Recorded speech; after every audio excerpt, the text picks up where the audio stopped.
Greetings, Minecrafters, and welcome to another exciting discussion on all things well-being. My name is Dr. Kimberly Quinn, and I am here this evening, actually, to discuss one of our most important well-being topics, which is practicing self-care, or hashtag self-care is not selfish. And this is actually, I didn't actually plan this, honestly. I wasn't planning on doing any thing tonight, and it really is so timely because I'll tell you why. I am in Canton, New York, where there's absolutely nothing going on. It's very beautiful and peaceful, and my husband was supposed to bring our youngest daughter back from her break because she goes to school at St. Lawrence, and he got playoff tickets for that other team from Boston, something something T-ball. I don't know. Anyway, so he got the tickets. So I had to or I offered to bring her so that he doesn't drive like a ridiculous amount of hours before he heads to Boston. So anyway, in the past, we have, with the we is mostly he, kind of did it in one day, back and forth, like in one day, and it's like 3.5 hours. That's 7 hours in the car in one day. And all of a sudden, at a fabulous 56, I declared in the living room this morning, I'm not doing that. Why? Because I don't want to, I don't have to, and I'm not. And so I'm currently at I don't even know what it is. It's like a Holiday Inn Express, but it's just fine. It's clean and beautiful, and I'm having a one-woman party in here. And so yeah, practicing self-care is a great example because it can be so easy to prioritize and show compassion for other people, and it can often be so difficult to prioritize ourselves. And I wouldn't be honest if I didn't admit the hotels, I mean, it's not like super expensive, but it's still like $150. I'm like, oh, I did wrestle with this. I'm being honest with you. This morning, I'm like, do I want to do that? I can make it back. Like, that's dumb. It's $150 for a retirement later or something. And then I'm like, nah, I'm not feeling it. No. So here's the thing. I did a self-care workshop at Champlain not long ago, like 2 weeks, 3 weeks ago. No, I don't know. We're doing like a trauma and resilience thing. And I had on one of the slides on PowerPoint, which I don't actually teach with because I don't do that, but for workshops I do, and I had a picture of a woman in a dentist chair, I don't know, like in her 30s or something. And at first, the participants were like, "Where is she going with this? Like the dentist chair?" And I said, "Because you know what? Sometimes we actually often need to prioritize self-care as if it were a dentist appointment." And it can be like, they get a cleaning twice a year. But I'm talking about if you've ever had an abscessed tooth, I have. Several times, not recently, but back in my 30s and 40s. And if you've ever had one, you can do nothing else. It just throb, throb, throb. And you know what? You'll get yourself to the dentist because you can't stand it. And here's what happens. It's like there's such a lesson in it because the family, everybody else around you just makes it happen. Like you get to the dentist because you have to, and they make it happen. And so we, especially as like in the young mother phase, like the young parent phase, it can be so hard because the messages out there, especially for women, no offense to dads because they're super important too, I don't mean that, even in 2021 though, I think we've come a long way, but I think that the messages are still there, that women are supposed to just and then run ourselves into the ground. And that isn't healthy. And even though we obviously put our kids first, that goes without saying, we need to at least take a little bit of time, even if it's 20 minutes, for a hot bath or to read some juice in People magazine or Us or whatever, to just for ourselves, a walk in the woods, something. And so it can be so hard for ourselves. And yeah, so I did a thing on that. And also, I wanted to just remind everyone that this is also about self-compassion, right? And I brought up Brene Brown. Oops, a little bit of glare. I brought up Brene Brown earlier, and she's also become a very good friend of mine, though she does not know. Oprah's still, top tier. But I want to meet Brene as well. And it can be very easy for us to do this for other people. And Brene talks about in her research that the most compassionate people she met, and this is like a sample size of like big, super legit, that the most compassionate people she found were also great boundary setters. They were really good boundary setters. And why? Because it comes right back to what we've been talking about in lots of the episodes. In order to win from within, we've got to value ourselves. And when we value ourselves, we are able to set boundaries politely and respectfully. It's not saying, no, you're not worthy. No, it's saying, I'm worthy. I've reached my limit. And now I'm going to sit and like binge on Netflix and pour a huge glass of wine and can't do it. No, thank you. And tomorrow morning I'm going to wake up and do yoga and go for a walk with my friends and whatever. It's saying that I've reached, my limit and not doing it. So next is also, I had a slide on there with the oxygen mask, right? So that's kind of cliche. Put your oxygen. It's always been so hard for me to say. Oxygen mask on first. So we've all, or most of us have been on planes, and we've seen like the flight attendants. Their hands are like wailing around with do this, and it's because even though it's cliche, it's so real because we are not of any use to toddlers or older people if we're unconscious, right? So like it makes a lot of sense. So the metaphor is a good one. It's also true in life because we're not good to other people at all, and most importantly, we're not good to ourselves. We're not good for ourselves. And Oprah, my dear friend, who's not aware that she's my dear friend, but I hope to meet her someday. But anyway, she talks about keeping ourselves filled up, because when we're good for us, we're enjoying our lives, our best lives, and also able to be there for other people because we're able to, when we're filled up, we're able to give mindfully instead of mindlessly. So we are not being drained by being human doings and codependent and not healthy. We are mindfully giving, which is life giving, right? And we're not drained, we're charged by it because we're giving from a place of like almost like I feel like a hot spring out west or something. Like it's healthy and it's sort of rolling through us because we're channeling this energy, and it's much better. And I'm gonna just run down my little thing here.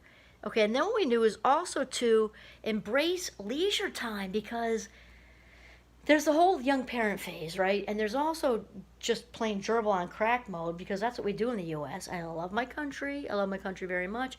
I'm also not above sliding into being a gerbil on crack because quite honestly, those who know me well know that I operate the best. I have one speed, right? And I operate best here, though I'm also really enjoying it because it's my calling and I love what I do. When we become human doings rather than human beings, this is not healthy. This is not healthy. And then so bring up leisure. For me, it's like skiing, and I got into decoupaging when I was a young mom, and just all the art stuff is just so good. I remember the feeling of the glue and the paint and then time would fly by, which is flow, based on the work of Mihaly Csikszentmihalyi, flow. And any of the arts will usually land us there. And you're in flow when you are when the clock just and then 2 hours went by and you don't even know. And there's no one else you'd rather be, nowhere else you'd rather be. And you kind of feel like at one with the universe. Like you just, and then again, time goes by. And it's not about a paycheck, it's not about a goal, it's not about anything. Like you just want to do it just for the sake of it, because you want to do it. And then, let's see what else I got here. Oh, and then here's another thing to do, okay, for practicing self-care, is just like many of us, I'm not a huge list person, to be honest with you.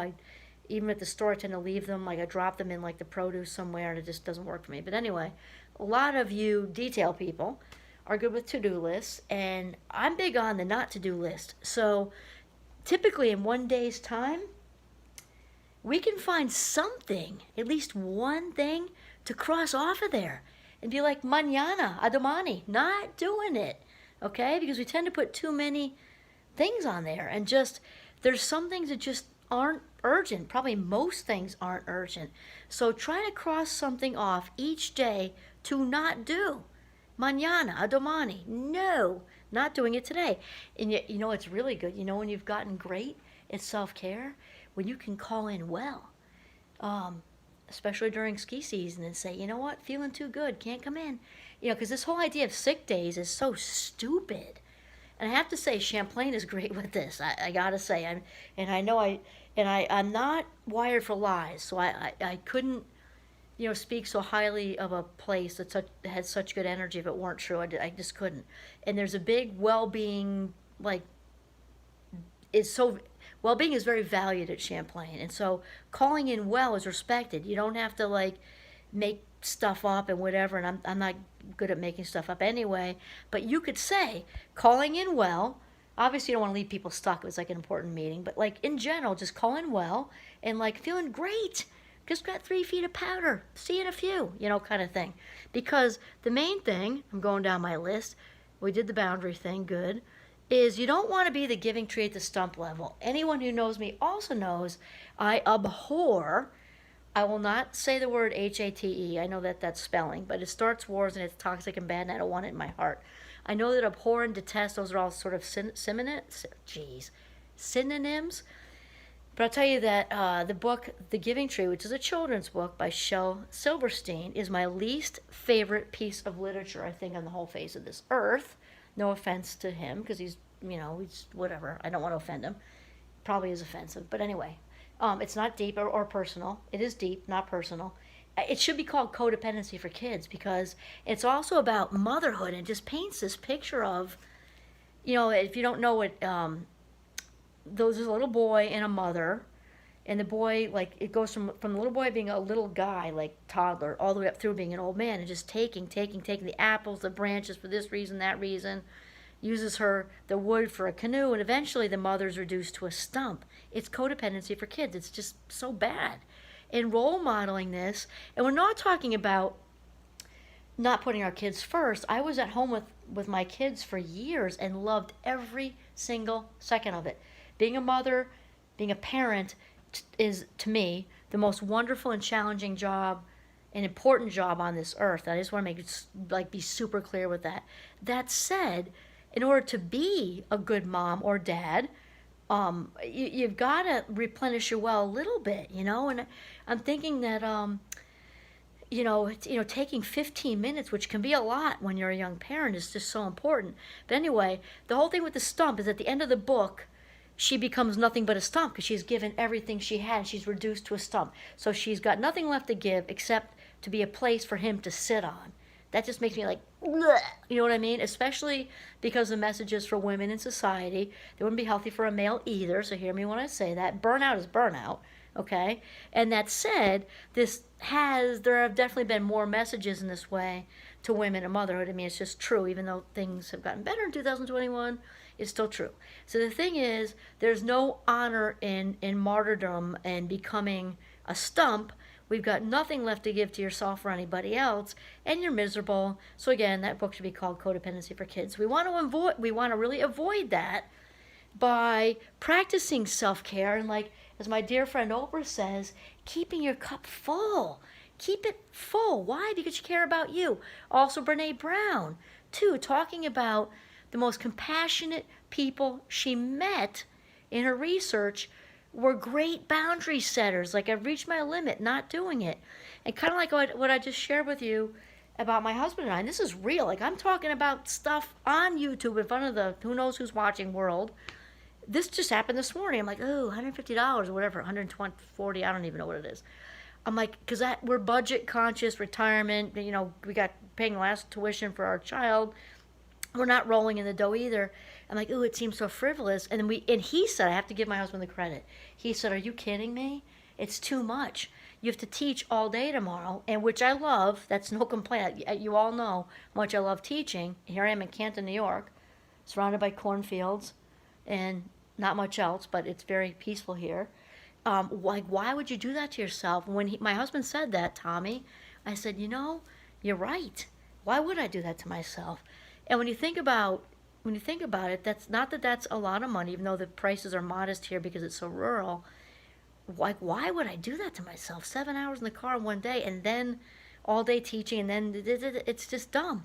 And so I am actually not that person, who says do as I say, not as I do. Not at all. And also another positive psychology thing is to spend money on experiences more than stuff. I'm a big fan.